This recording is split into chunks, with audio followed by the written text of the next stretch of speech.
Our mission statement here at Salthaven is to help sick, injured, or orphaned wildlife to the degree that they get back into the wild and into their natural habitat, and to help people understand through our education programs the plight of Canadian wildlife. We don't want to just educate people, we want to inspire them to want to make a difference. And I think that's where it all comes together, is when people don't feel like they have to do it, but they want to. So these are fledgling cedar waxwings. Unfortunately, this was an abduction. What we mean by that is fledglings stay on the ground for about 5 days working their pectoral muscles while mom and dad feed them. However, some people do think that they need help or are unsure about the situation, so they do pick them up, having a kind heart, of course, when really mom and dad are secretly there all along. So they were brought to Salthaven as an abduction.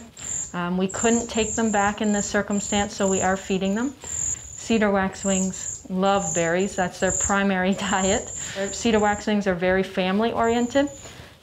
When they're actually on a branch together, they will pass berries to the last one and continue down the line, so which is really cute. We don't see too many of them, but when we do, it's kind of a special treat. They get fed every 30 minutes, and they will overeat, so with the right training, as what Maddie's doing, she knows the amount to feed them. And then they are all nice and happy and full, and then they go back into their enclosure for another 30 minutes, and then get ready for the next feeding.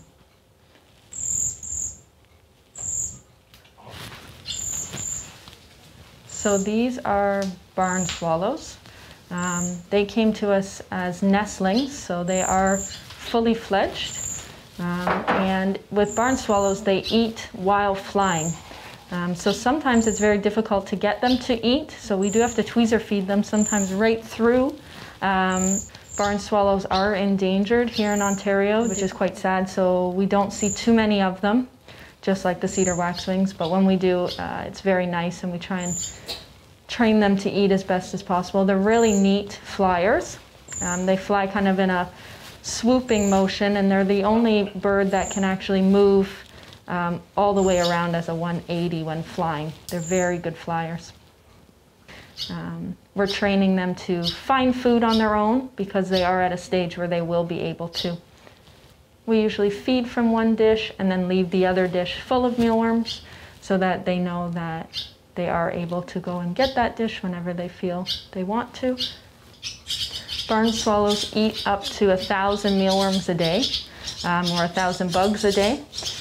So of course we don't have the facility to have 1,000 mealworms for them a day, but that just shows how quick their metabolism is and how fast they eat.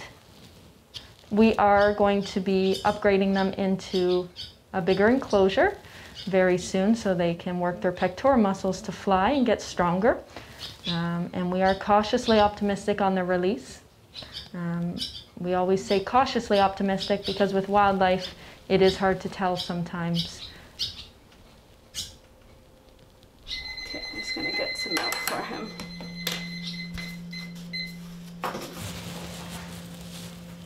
This is a female cardinal. She was hit by a car, unfortunately collided with a car. She has some severe head trauma, and we are still working with that head trauma. She came to us about 2 weeks ago now, but we do see small improvements, so we are working with her. She isn't eating on her own. We are thinking that's due to the head trauma.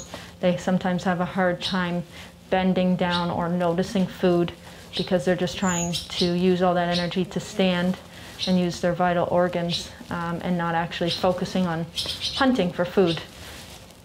She is getting medications to reduce any swelling in the brain, as well as any nerve impingements or any inflammation around the nerves or spine. And she is also getting laser therapy and homeopathic meds, thanks to Dr. Steve at Pathways Holistic Pet Care.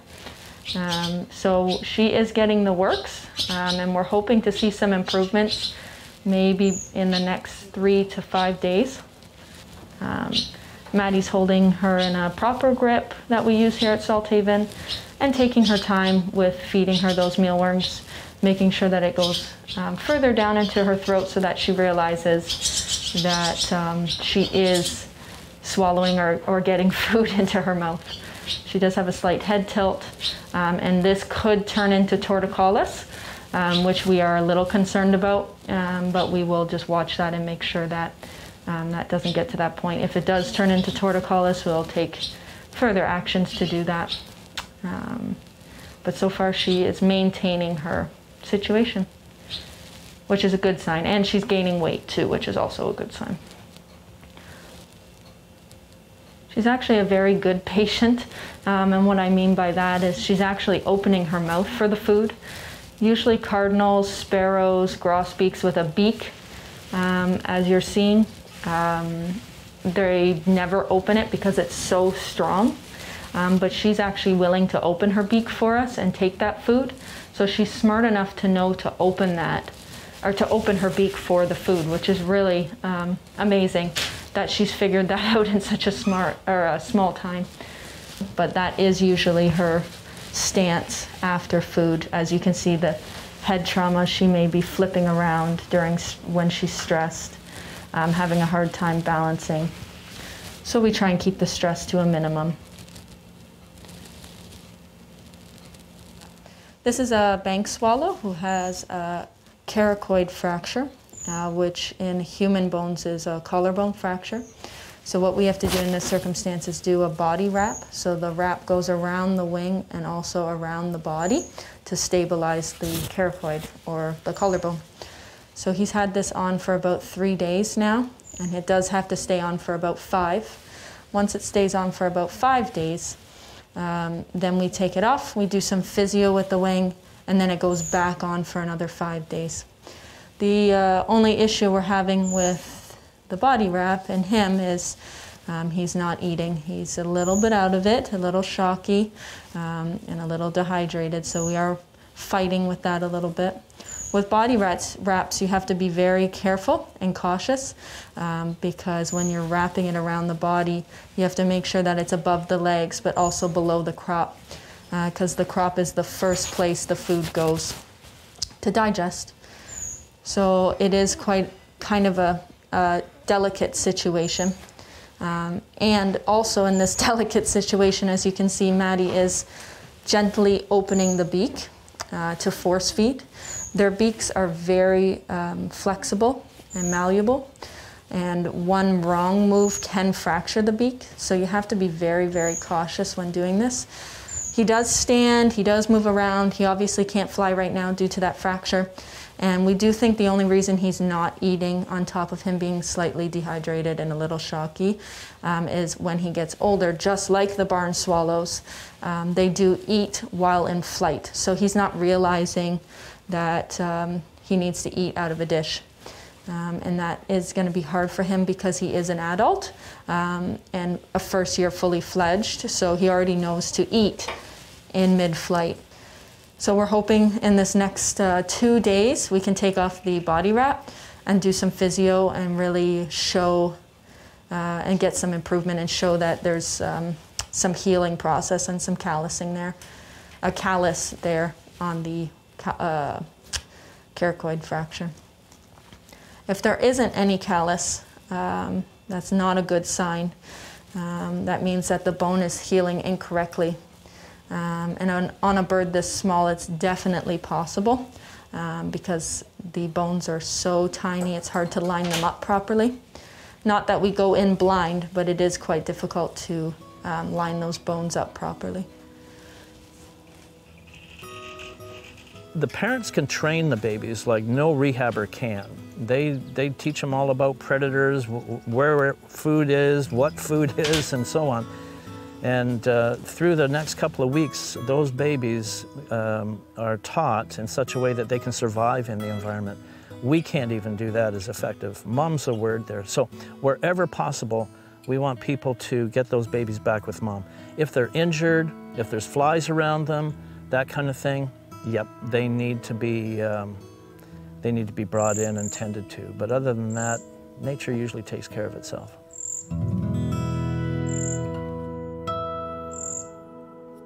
Last year, we decided that we would explore the possibility of bees at Salthaven. We have beautiful gardens here. Back about 25 years ago, this whole area was just a big tobacco farm, dust-blown tobacco farm. And a gentleman by the name of Paul Vandercroft, who was the original homesteader here, and he had a degree in horticulture from Holland. And so he set about planting these beautiful trees that we have here and just turning this into a Garden of Eden, literally. It's just amazing. There's plants of every description here. We have Kentucky coffee bean trees. We have Scandinavian larches, as well as the standard, sugar maple trees. We have pyramidal oaks, European beech trees, you name it, it's here. And so he really developed this property in such a way that we are reaping the rewards of that now. And so with all of that, we had these pollinator flowers that we thought, this is, if there was any place that was ripe for beekeeping, this would be it. So yeah, I normally don't do a honey harvest on first year beehives, bee colonies, but the ones at Salthaven have done so well that I am going to do a honey harvest this year because they have filled these two supers completely with honey, and it's capped honey, which means it's ready. So I'm going to do this honey harvest, and then of course I always make sure that there's enough for them to overwinter. So I put on something called a Quebec escape, which is basically like a maze. And so when I put it on, I put it right here. They can go down, they go through there, they can figure it out, but then it's harder for them to figure out how to get back up. So the idea is, hopefully, if it worked, I see some sneaking back in through here, but if it worked, hopefully there won't be very many bees here, and it will be much easier to take the honey. So that is basically all I do in order to get the bees out of the honey super, is put the Quebec escape, and I do that a day or sometimes 2 days before I do a honey harvest.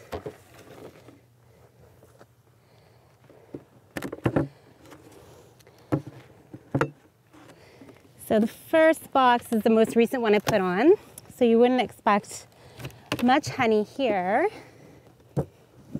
although there is some. Now there are some bees here, but there's always a few. My hope is by the time I get this into the car, into my van, that they have mostly left, because the worker bees can't survive outside of their colony. So if I drive away with them and they have not rejoined their colony, then they will not have the rest of their life won't be very long.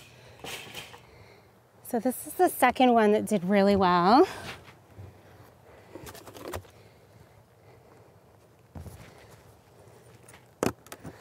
Lots of things live in a bee colony, so you can see this. I don't know if you can see it. I can see this earwig, which is completely harmless, just gross. And we will get a few wasp visitors, but hopefully not too many. So these bees, that one was already pretty heavy. So they have already started filling up a third box, which is pretty amazing.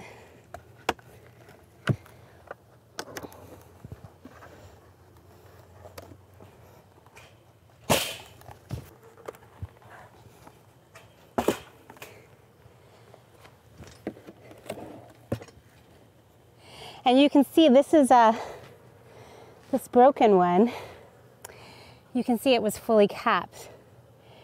So they'll be filling the honeycomb with nectar, and it's really hot inside a beehive. So once a certain percentage of the water evaporates from the nectar, that's when they cap it, because that's honey. So they have collected a lot of honey here.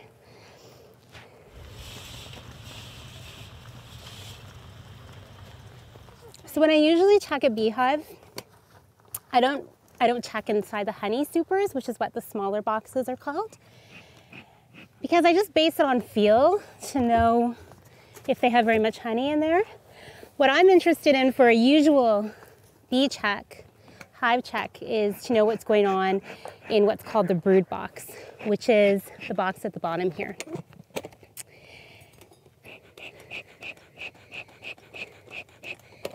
And that's because that's where the queen is. And you want to know if the queen is, for one thing, laying eggs, if there's larvae, if you're going to have a decent population of bees, if she's healthy, if she's alive. That's really important. And also, unfortunately, honeybees have a lot of pests and pathogens. And most of the pests and pathogens will be most prominent or are pests and pathogens of the brood. So that's why what really matters is what's going on in the brood box.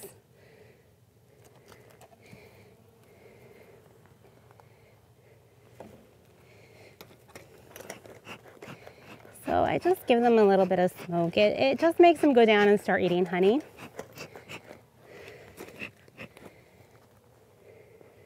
So all of this is propolis. Well, the stuff that's especially red is propolis, and they gather that from evergreen trees that have sap, and they make it into like a glue. But there's been some studies that have shown that they use it because it also has antibiotic qualities, so they might use it to self-medicate. So this is honey. They are getting ready for the winter by putting honey in their brood box. When I check the brood box, what I'm most interested in is to see eggs and larvae or capped brood. This time of year, the population of honeybees naturally goes down. They're getting ready for winter. Honeybees don't hibernate. They don't hibernate, but they do have things they do in the winter to survive it. So they form a cluster around the queen, and they keep their cluster and the queen very warm. So it should be 36 degrees Celsius inside a beehive around the queen at all times. So this is capped brood. You can see there's not a ton of it.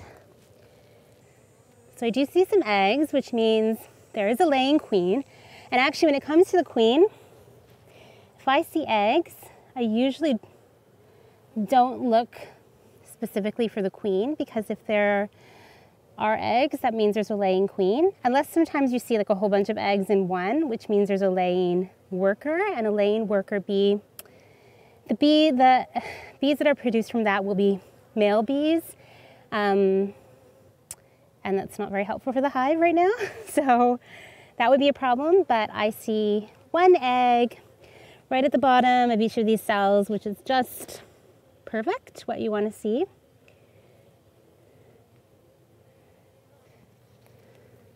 So this is some pretty good capped brood. This brood here are going to be our winter bees that are going to live through the winter, keep the queen nice and healthy. So that's good to see. There's still a few drone brood down there. This is a worker, and this is a drone.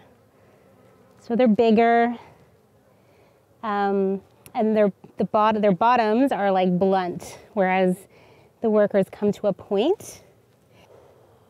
And you can also see here, some of them have pollen. So they pack in the pollen this time of year as well, because that's really important for feeding the larvae. And the queen will start laying again in February or certainly March. And so they need to have pollen from last year in order to start feeding the new larvae that they'll have. So that's why they're still packing in the pollen. But their most important food for the winter will be their own honey. This time of year, beekeepers do get very concerned about mites. Mite is probably the #1 pest And they carry viruses, so that's really why they're dangerous, is because they carry viruses that can go from bee colony to bee colony and really devastate them. So mites only came to the continent in the 80s, Canada a little later than the United States, and yet now they probably infect almost 100% of all bee colonies, managed and ones that have gone feral in North America. So yeah, it's a very big concern of beekeepers. Beekeepers are always talking and debating what to do about mites. If you ever go to a beekeeping conference, that is one of the #1 discussions. The really important part of beekeeping is to make sure that they aren't getting overwhelmed by the pests and pathogens. So there's a lot of interest in people becoming beekeepers. And one of the important things to know is they're not wild animals. They've been living with humans for a long time, thousands of years, as part of agricultural systems, and they do have pests and pathogens. Some of those pests and pathogens have been spread by humans, by our practices with beekeeping. So it is our responsibility to have some sort of plan for what to do, especially those mites.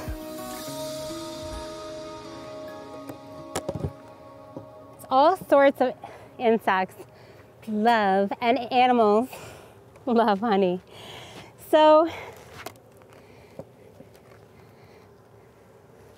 I'm gonna take out a frame of honey.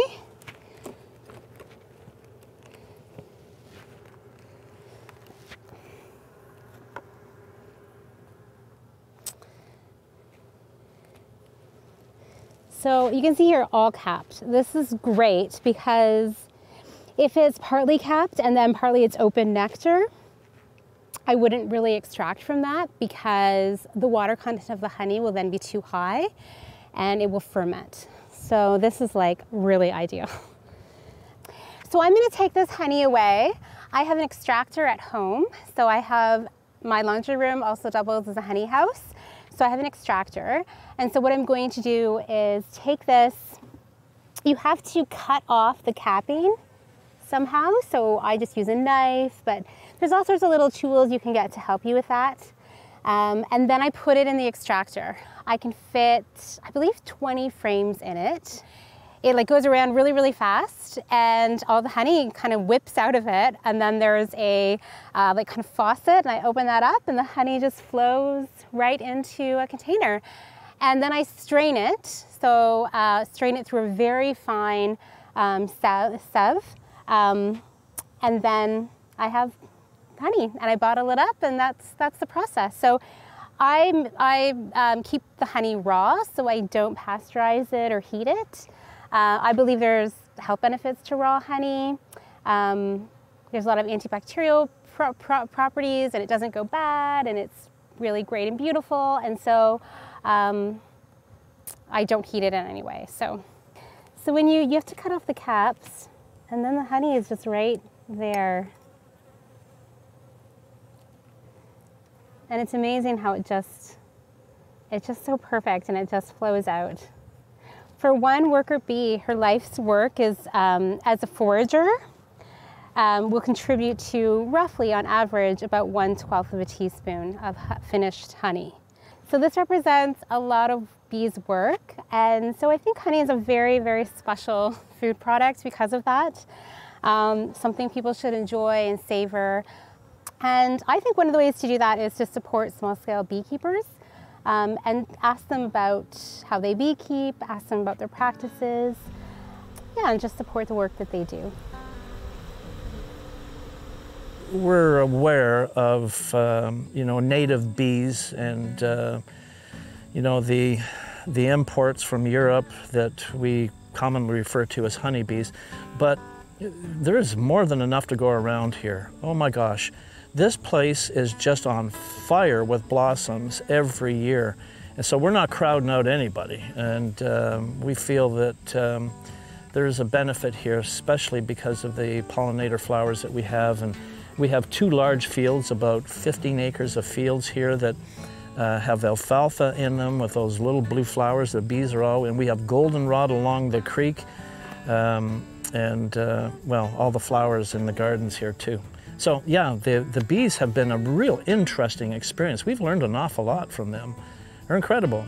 Just little tiny little creatures with brains, you know, that they're very smart, intelligent, and they know what they're doing.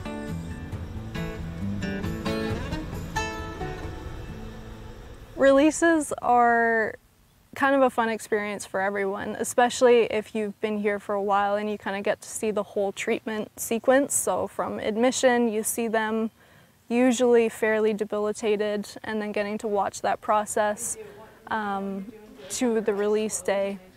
It's kind of almost surreal when you get to watch it and knowing that you helped them along in that way. So we're here today releasing a long-eared owl, and it came to us about a month ago, got hit by a car, not too far from here actually, and he had some severe muscle damage. We gave him the whole gauntlet. We did laser therapy, homeopathy, and he responded pretty well. So he's ready to go. He's in good shape, he's been eating really well, he flies good. We test flew him on a creance line, no problem. So this is his home turf here, and we're gonna release him. It's late in the afternoon, so it's perfect. All right, here we go.